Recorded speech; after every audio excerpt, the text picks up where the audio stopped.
नमस्कार। आज की हमारी कहानी है अधूरा सपना। ये 4 शब्द की यहाँ औरतें बिकती हैं, सिर्फ बाला के कमरे के बाहर ही नहीं बल्कि वहाँ काम करने वाली हर औरत के कमरे के बाहर चस्पा थे। वैसे इन शब्दों के ना लिखे होने से भी वहाँ का हाल दिख रहा था। बाला को इन 4 शब्दों से सख्त ऐतराज़ था। उसके अनुसार वहाँ इन शब्दों की जगह ये शब्द होने चाहिए थे, यहाँ जिस्म बिकता है, औरत को कौन बेच सकता है और किसकी है इतनी हैसियत उसे खरीदने की। लेकिन हैसियत तो किसी की इतनी भी नहीं जो औरत और जिस्म को अलग कर सके। जो जिस्म की बोली लगाते हैं वो इस मुगालते के साथ उस जिस्म को बिछाते हैं कि उस जिस्म को धारण करने वाली आत्मा को भी खरीद रहे हैं। क्या हुआ बाला, आज तेरा कोई खरीदार नहीं आया? तेरा भी तो नहीं आया।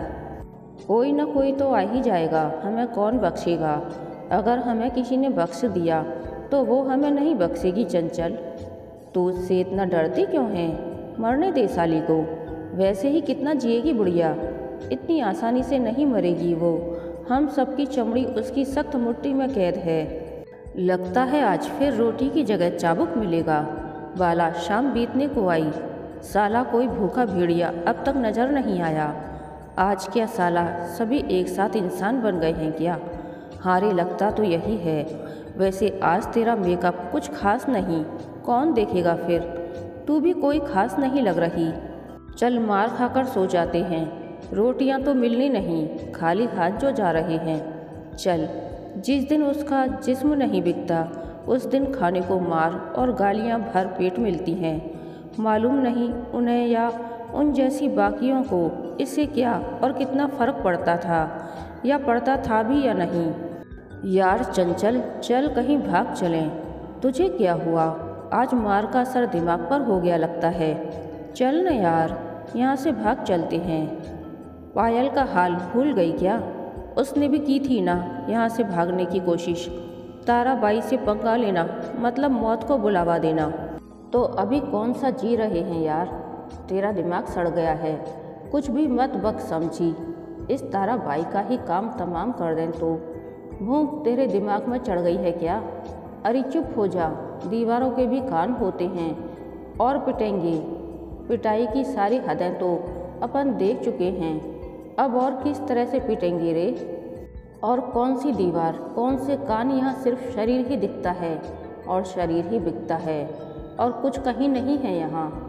सो जा यार, मच मत कर, मेरा सर भन्ना रहा है, सो जा। अरे क्या, सो जा, उठना, सुन तो, अब मुझसे भी मार खाएगी तू। चल मर, सोती नहीं, मुझे तो सोने दे। बाला तो यूं भी रातों को जागती थी जब उसका जिस्म बिछता, उस वक्त दैहिक मजदूरी करते समय, और जब कोई खरीदार ना मिले तब दिमाग के घोड़े दौड़ाते वक्त जागती हर हाल में थी। ए चंचल, ए चंचल। क्या है, क्या है? सोने क्यों नहीं दे रही? सो गई क्या? सो गई क्या? हाँ सुनना, ए सुनना, क्या मुसीबत है यार। वो खाने को नहीं देती, तू सोने को नहीं देती। साला नरक भी अच्छा होता होगा इधर से तो। मुझे मालूम है ना, मुझे रोटियां खाकर वो नींद नहीं आती जो मार खाकर आती है। सुन तो, अब बक भी, क्या बकना है? एक बात बता, अब जब नींद उड़ा ही दी है तो पेट भर के पूछ, मेरे पास चने हैं, खाएगी? ये पूछने के लिए जगाया है ना रे? तू यहाँ कब से है यार? 3 साल होने को आए शायद। तुझे पक्का नहीं पता क्या? अरे हाँ, मतलब 3 साल। तू यहाँ मर्जी से आई है क्या? तेरा भेजा तो एकदम ही सड़ा हुआ है। इधर भी कोई अपनी मर्जी से आता है क्या? क्यों, वो बिंदिया नहीं आई है क्या? कौन है कमरे वाली? वो तो इधर कितना खुश रहती है, मर्जी से आई होगी जब ना। कौन बोला रे? मैं इधर तुझसे पहले की हूँ, मुझसे ज़्यादा मालूम है क्या तुझे? तो फिर क्या, उसका आदमी छोड़ के गया उसको इधर, और तुझे मेरा बाप? ज़्यादा आंखें मत फाड़, सौतेला था। मर गया क्या? इतनी आसानी से नहीं मरेगा, मेरे श्राप लगने बाकी हैं। और माँ, वो डरपोक थी। ये अलग बात है कि 3-3 शादियाँ बेखौफ होकर की थी उसने। कोई भाई कोई बहन होंगे, साले कितने हैं, कहाँ कहाँ हैं, मुझे भी खबर नहीं। थोक में शादी थोक में बच्चे, यही समझ ले। कितने साल की है तू? साला आधी रात को उठा के इंटरव्यू ले रही है मेरा। बता तो कितने साल की हूँ ये तो नहीं पता, लेकिन हाँ उधर मेरे मोहल्ले में एक ताई थी, वो मेरे बाप पर चिल्लाती रहती थी शादी कब करेगा, इसकी 16 की हो गई है। कहीं पर लग आए और उड़ गई, किसी के साथ तो पूरे गांव पे कालिक पोत के मारेगी। तू मुझे यहाँ आए 2 साल हो गए हैं, उस हिसाब से मैं 18 की हुई और तू? मैं 16 की हूँ, पक्का पता है क्या? नहीं तो क्या, तेरे जैसी अनपढ़ नहीं हूँ, 10वीं पास की है मैंने। तो यहाँ कैसे मरी? नौकरी का झांसा देकर मेरी बहन का देवर इधर ले आया और बेच दिया इस ताराबाई को। इधर से भागना क्यों चाहती है, यहीं पड़ी रहे। नहीं, मुझे आगे पढ़ना है, कुछ बनना है। अब क्या बनेगी? जो बनना था वो बन गई, यही लिखा था नसीब में, मान ले। इसमें क्या इज्जत है? और तू नहीं चाहती क्या यहाँ से निकलना? मैं इधर से निकलकर कहाँ जाऊँगी? घर जा नहीं सकती। क्यों? यहाँ तो सिर्फ ग्राहक पैसा देकर मेरे साथ सोता है, उधर मेरा सौतेला बाप रोज रात को मारता भी और मेरे साथ सोता भी। क्या? हाँ, उसने मेरा रेप कितनी बार किया ये मुझे भी याद नहीं। और तेरी माँ? बोला ना, वो डरपोक है, मुझे भी चुप रहने को बोलती थी। अच्छा किया जो मुझे इधर बेच दिया। उस जिल्लत से तो ये नौकरी सही, वैसे भी मैं इधर ही सुरक्षित हूँ, उधर से तो। चंचल की बात पूरी भी नहीं हुई थी कि दरवाजे पर जोर से किसी ने हाथ मारा। खोल, जल्दी खोल, साली मर गई क्या? क्या है, इतनी रात में क्यों मर रहा है? माँ मर गई क्या तेरी साले? चंचल के गाल पर चीर देने वाला झनझनाता हुआ चांटा पड़ा। ताराबाई का स्थायी दलाल दीपक शराब के नशे में धुत गालियां बकता बकता दहलीज पर गिर पड़ा। नशे में होने पर भी जाने कौन सी दैवीय ताकत उससे बुलवा रही थी। ए, चलो नीचे, ताराबाई ने बुलाया है। उन्हें लगा उनकी बातें किसी ने सुन ली हैं और आज उनकी चमड़ी उधेड़ देगी वो बुढ़िया। क्यों? हम आज की मार तो खा चुके, अब क्यों बुलाया है इतनी रात में? बाला, आए हाय, तेरी आवाज़ तो मेरे शरीर को कंपा देती है री। ए सुनना, सुनना, मेरा दिल आ गया है तुझ पे। एक दिन तुझे यहाँ से उस शराबी की शराब जितना बोल सकती थी, बोलकर पस्त हो चुकी थी। बाला और चंचल डर से कांपती हुई ताराबाई के पास पहुंची। अरे आ गई मेरी दोनों राजकुमारियाँ। ले बाला, हो गया बुढ़िया का नाटक शुरू। लगता है कोई खास आया है इसका आज। हाँ, वरना ये दे इतनी इज्जत, मर न जाए बुढ़िया। अरे वहाँ क्यों खड़ी हो गई? इधर आओ, मेरे पास बैठो। देख लीजिए साहब, एक से एक हैं, आपको जो पसंद हो रख दीजिए उसी पे हाथ। देर किस बात की? इतनी रात में ग्राहक? बाला, आदमी की भूख है चंचल, इसका कौन सा वक्त? कहिए साहब, कौन सी के साथ जाएंगी? उस बहुत ही रौबदार और पैसे वाले आदमी ने बाला की तरफ इशारा किया। चंचल ने शांति की सांस ली और वह आराम से सो सकती थी। कौन? ये बाला? मुझे मालूम था साहेब, आप इसी को मांगेंगे। ये तो मेरे यहाँ की रौनक है, इसी से तो चल रहा है मेरा सब कुछ। आपकी पसंद ऐसी वैसी तो हो नहीं सकती, ये मैं आपको देखते ही समझ गई थी। ये मक्खन लगाना बंद करो ताराबाई और दाम बोलो, दाम। उस आदमी के साथ खड़ा एक अधेड़ उम्र का डरावना सा दिखता हुआ आदमी बोला, जो लग तो उसका नौकर रहा था पर उस समय तो दलाल का काम कर रहा था। अब दाम में क्या बोलूं साहेब, कोई और लड़की होती तो जितना आप देते ले लेती, लेकिन इसके तो मुँह मांगे लूँगी। क्यों, इसमें कौन से सुरखाव के पंख लगे हैं? समझ लीजिए वही लगे हैं। जांच परख लो, पैसा फिर दे देना। कहाँ भागा जा रहा है? ठीक है ताराबाई, पैसे हम यहाँ से जाते वक्त दे देंगे। जैसी आपकी इच्छा साहिब।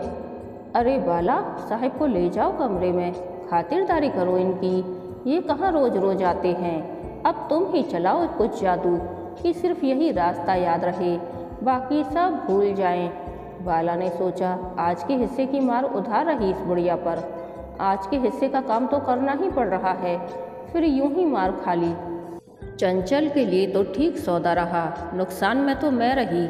जाते जाते चंचल के कमरे के बाहर से निकलते वक्त नज़र पड़ी तो वो बड़े आराम से नींद का लुत्फ उठा रही थी। बाला को बड़ी जलन हुई। उस अमीरजादे को एक सजे धजे कमरे में ले जाने के बाद उससे बैठने का कहकर बाला बाहर आई और अपने कमरे में जाकर लीपा पोती करके वापस वहीं पहुंची। शुरू करें साहब। साहिब 3-4 बार बोलने के बाद भी जब उस आदमी ने सुना नहीं तो बाला ने उसके कंधे पर हाथ रखकर उसे याद दिलाना चाहा कि वो वहाँ किस लिए था। साहिब।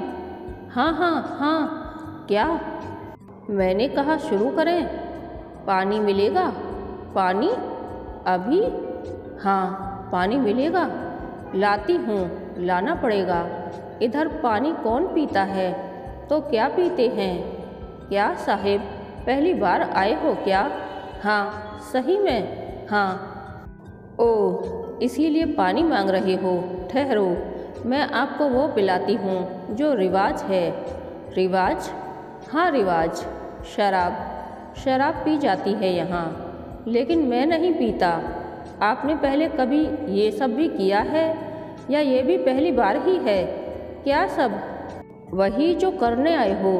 क्या करने आया हूँ मैं? क्या साहिब, वक्त बर्बाद करना है क्या? अच्छा ठीक है, मैं ही शुरू करती हूँ। बाला के हाथ लगाते ही वह आदमी तेजी से उठकर खिड़की की तरफ बढ़ा। ये क्या कर रही हो? क्या कर रही हूँ मैं? जो भी तुम कर रही हो। तो और क्या करवाना चाहते हो? जिस काम के लिए पैसे दोगे वही तो कर रही हूँ। ये कौन सी जगह है? क्या कहा साहिब? ये कौन सी जगह है? साहिब, या तो तुम कोई पागल हो या कुछ ऐसी चीज़ पीकर आए हो जिसकी बदबू तो नहीं आ रही है, लेकिन उसका असर साफ नजर आ रहा है। कहा ना, मैं नहीं पीता वीता। अरे चाहते क्या हो? कौन हो? हे भगवान! अरे साहिब, कुछ करने के लायक भी हो या? Shut up, just shut up. कुछ बोलूँ नहीं, कुछ करूँ नहीं तो पैसा किस बात का दे रहे हो? इससे पहले कि बाला कुछ और बोलती, वह आदमी अपने दोनों हाथ मुंह पर रखते हुए फफक कर रो पड़ा। ये सब पहली बार हो रहा था। बाला को समझ ही नहीं आ रहा था ये क्या था, क्यों था। कहीं उस बुढ़िया को पता चल गया कि मैंने किसी को रुला दिया है तो लेने के देने पड़ जाएंगे। क्या करे? साहिब, ओ साहिब, देखो, आपको नहीं पीना है तो मत पियो, नहीं करना है तो मत करो, लेकिन ये रोना। मुझे माफ़ कर दो, मुझे माफ़ कर दो। मैंने ये सब क्या कर दिया? क्यों कर दिया? ये मुझसे क्या हो गया? हे भगवान, ये सब मुझसे क्या हो गया? प्लीज़ मुझे माफ़ कर दो। क्या हुआ साहिब, क्या हुआ? आप इधर बैठो, इधर ऊपर। आप बैठो शांति से, मैं पानी लाती हूँ। बाहर से पानी लाना भी किसी चुनौती से कम नहीं था। पानी पीता ही कौन था वहाँ। जैसे तैसे छुपती छुपाती बाला पानी लाई और फटाक से दरवाजे पर कुंडी मारी। साहिब, ये लो पानी, लो। Thank you. वो सबकी ज़रूरत नहीं। क्या हुआ है तुम्हें? यूँ अचानक किससे माफ़ी मांग रहे हो? क्या हुआ है? तुम्हारा नाम क्या है? बाला। बाला? ओह, क्यों, क्या हुआ? और तुम्हारा? मेरा नाम आनंद है। तुम यहाँ क्या करने आए हो? अजीब सवाल कर रही हूँ, पर और क्या पूछूँ? तुम्हारी हालत देखकर समझ नहीं आ रहा। मैं नहीं जी सकता उसके बिना, मर जाऊँगा मैं। वो मेरे साथ ऐसा नहीं कर सकती। उसे अंदाज़ा भी है उसने क्या किया है। हैं? कौन? किसने क्या किया? कौन?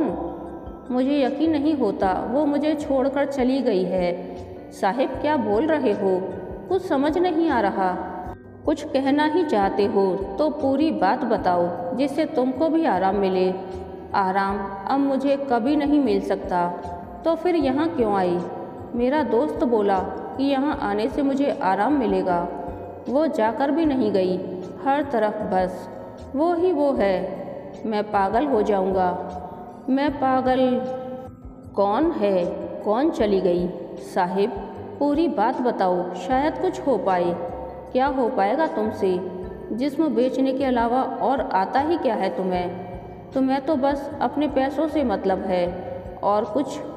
आनंद को एहसास हुआ कि अपनी कुंठा और तकलीफ़ में वो बोला से बदतमीजी कर रहा था। Sorry, listen, I am really sorry. तुम चाहो तो अपनी तकलीफ़ बोल सकते हो। मुझे नहीं पता मैं यहाँ ऐसी जगह क्यों आया। मैंने कभी सपने में भी ऐसी जगह की कल्पना नहीं करी है। यकीन ही नहीं हो रहा मैं यहाँ चला आया और तुमसे बात कर रहा हूँ और तुम्हें इस बात का अफसोस है। नहीं, हाँ, मेरा मतलब है हाँ। अफसोस क्यों नहीं होगा? मैं एक बहुत ही इज्जतदार परिवार से हूँ। ये सब नहीं होता हमारे यहाँ। अच्छा, इज्जतदार लोगों का एकाधिकार है यहाँ साहिब। तुम नहीं जानते ये अलग बात है। मैं नहीं मानता। चलो होगा। मैं पूरी दुनिया की तरफ से दावा नहीं कर सकता, बस अपनी कहता हूँ। मैं ऐसा नहीं हूँ। मान लिया। आगे? वो मुझे छोड़कर चली गई। उसने एक बार भी नहीं सोचा मैं उसके बिना चल भी नहीं पाता, जीऊँगा कैसे? कौन थी वो? थी मत बोलो, थी मत बोलो। वो है। देखो देखो, तुमने थी बोला। मेरा दिल कितनी ज़ोर से धड़क रहा है। छू कर देखो। हिम्मत नहीं हुई बाला की आनंद को छूने की। कहाँ चली गई है वो? मुझसे बोलकर नहीं गई। मैं नहीं जी सकता उसके बिना। देखो, मुझे सांस भी नहीं आ रही। उसने मुझे कभी सिखाया ही नहीं उसके बिना जीना, तो मेरी क्या गलती इसमें? क्या नाम है उसका? नाम उसका आशी नाम है। बहुत सुंदर नाम है। जब देखोगी तब सोचोगी कि नाम ज़्यादा सुंदर है या वो खुद। कहाँ चली गई वो? पता नहीं। मैं रोज़ की तरह बस उसे ही देखने जा रहा था कि फ़ोन आया और उधर से आवाज़ आई कि जल्दी आइए, इनके पास वक्त नहीं अब। और मैं भागा। जैसे ही उसके पास पहुंचा, उसे बाहों में लिया और वो मेरे सिर पर हाथ रखकर किसी और दुनिया में चली गई। वो क्या मेरे पहुंचने का ही इंतज़ार कर रही थी? हे भगवान, क्या हुआ था उसे? कैंसर। लेकिन उसने वादा किया था वो ठीक हो जाएगी। उसी ने मुझ में भी उम्मीद जगाई थी। कहा था, वादा किया था ठीक हो जाएगी। ये कहा था, एक बार नहीं 1000 बार कहा था। उसने कभी कोई वादा नहीं तोड़ा। उसे आता ही नहीं था झूठ बोलना। फिर ये क्या किया उसने? कब हुआ ये? कल। हाँ, कल की ही तो बात है। मैं उससे कहकर निकला था हॉस्पिटल से कि बस यूँ गया यूँ आया। मैं उसके लिए उसके पसंद के फूल लेने गया था। क्या एक पल दूर होने की इतनी बड़ा सज़ा देगी वो मुझे? मैंने कहा था ना, मैं बस अभी लौटा। आनंद की हालत काबू के बाहर थी। वो दिल दिमाग सब तरफ से टूट चुका था। उसे नहीं था ये एहसास कि वो कहाँ बैठा था, किसके सामने क्या बोल रहा था। वो बस एक बच्चे की मानिंद अपना दिल खोल रहा था। जो कुछ उसके अंदर उबल रहा था उसे बाहर उड़ेलने की नाकाम कोशिश कर रहा था। बाला के पास सिवाय सुनने के और कोई रास्ता नहीं था, और वो भी सिर्फ इंसानियत से कहीं ज़्यादा, इस डर के मारे कि वो आदमी इस चीज़ के पैसे देने से मना न कर दे। लेकिन दिल के किसी कोने से आते सवाल को बाला ने आनंद से कर ही लिया। एक बात पूछूं? हाँ, उस वक्त वहाँ मेरे साथ एक और लड़की थी। जब तुम्हें ये सब करना ही नहीं था तो तूने मुझे ही क्यों चुना? मुझे नहीं पता, लेकिन मेरी आशी की आंखें तुमसे मिलती हैं। एक पल के लिए लगा आशी मुझे देख रही है, और हमेशा की तरह इस बार भी वो मुझे आगे बढ़कर थाम ही लेगी, अपनी बाहों का सहारा दे ही देगी। मैं होश में नहीं था, इसीलिए तुम्हारी आँखों को मेरी आशी की आंखें समझने का पाप कर बैठा। पाप? हाँ, पाप। ये सिर्फ पाप ही हो सकता है कि मैं उसके जैसा किसी को समझूं भी। मैं अब जी ही कहाँ रहा हूँ। इसीलिए क्या फ़र्क पड़ता है मैं जिस फरोशी के अड्डे पर जाऊं या किसी मंदिर मस्जिद में। मुझे नहीं पता मुझे तुम्हें इस वक्त क्या कहकर बहलाना चाहिए, लेकिन इतना ज़रूर कहूँगी, तुम जब चाहे यहाँ आ सकते हो। मैं चुपचाप तुम्हारी आशी की बातें सुनूंगी और इस तरह से तुम उसे हमेशा के लिए ज़िंदा रख पाओगे। उसने मेरी इन्हीं बाहों में दम तोड़ा है, मैं कैसे ज़िंदा रह सकता हूँ। प्यार इंसान को खुदगर्ज बना देता है, लेकिन यही प्यार दो इंसानों को महान भी बना देता है साहिब। कोई तो अधूरा सपना होगा आपकी आशी का, उसे पूरा करने की खातिर ही जी लो। वो तो आपसे दूर कभी नहीं जा सकती, ये तो आपकी हालत देखकर ही समझ आ रहा है। उसके सपनों के सहारे ही जी लो। आनंद के अवचेतन ने सारे रास्तों को चीरते हुए उसके दिमाग में एक विस्फोट किया। एक परदेसी सरसराती उम्र जो उसने आशी के साथ जन्मों की मानिंद गुजारी थी, चारों तरफ से दस्तक देती चली आई उसके दिल दिमाग में। आनंद, आनंद, सुनो ना, बोलो ना आशी, सुन तो रहा हूँ। कहाँ सुन रहे हो? हमेशा खोए खोए रहते हो। तुम हो जब पास तो खो ही जाऊँगा ना। क्या लेना है इस दुनियादारी से मुझे? सुनो ना, मैं कल औरतों के बाजार में जा रही हूँ। क्या क्या कहा? कहाँ जा रही हो? वहीं जो तुमने सुना, औरतों के बाजार में। दिमाग तो ठीक है, होश में तो हो? खबरदार जो नाम भी जुबान पर लाई। आनंद सुनो तो, मेरी रिसर्च का टॉपिक है ना, जाना तो पड़ेगा ना। ये क्या टॉपिक है? बदलो इसे। क्या आनंद, ऐसे कैसे? वैसे भी मैं ये जानना चाहती हूँ कि ऐसी क्या मजबूरी होती है इन औरतों की जो ये सब करना पड़ता है इन्हें। होती होगी, तुम मत पड़ो इन चक्करों में। तुम कितने असंवेदनशील हो आनंद, ऐसा कैसे कह सकते हो? मैं तो जाऊंगी और इसी टॉपिक पर रिसर्च करूंगी, बस कह दिया। और अगर कभी मेरे किसी सपने को पूरा करने का ख्याल दिल में आए तो यही सोचना कि ऐसी औरतों को वहाँ से मुक्ति कैसे दिलवाई जाए। आनंद का अवचेतन अपनी जगह पर यथावत वापस पहुँच चुका था। बाला की कही बात और आशी का अधूरा सपना उसके सामने मजबूत दीवार की तरह खड़े थे। बाला, क्या मैं तुम्हारे हाथ पकड़ सकता हूँ? साहिब, क्या हुआ? कहो तो पहले, मुझे इसकी इजाज़त है क्या? आपकी मर्जी साहिब, आपने पैसा चुकाया है, आप जो चाहे वो। नहीं नहीं, गलत ना समझो। आनंद ने किसी धर्म ग्रंथ की मानिंद बाला के हाथों को होठों और सिर से लगाकर आंखें बंद की। और बाला, अगर आज मैं यहाँ नहीं आता तो आशी को हमेशा के लिए खो देता। मैं तुम्हारा एहसान तो कभी नहीं चुका सकता, लेकिन ये वादा करता हूँ कि आशी का सपना पूरा करूँगा और तुम्हारा भी। बस अगली बार जब आऊँ तब तुम जैसी जितनी और भी हैं जो यहाँ से निकलना चाहती हैं, उन्हें कह देना उनके यहाँ से निकलने का वक्त आ गया है। इतना कहते ही आनंद उस पर्दे की झालर को सरकाकर बिजली की भांति तेजी से बाहर निकल गया। रात लगभग बीत चुकी थी। मंदिरों में घंटियों का शोर, तो कहीं दूर से मस्जिद में अजान सुनाई पड़ रही थी। चंचल भी नींद से जाग चुकी थी। चारों तरफ रोशनी ने अपनी दस्तक दे दी थी। कहानी के अंत तक बने रहने के लिए धन्यवाद। यह कहानी आपको कैसी लगी प्लीज़ कमेंट करके बताइए।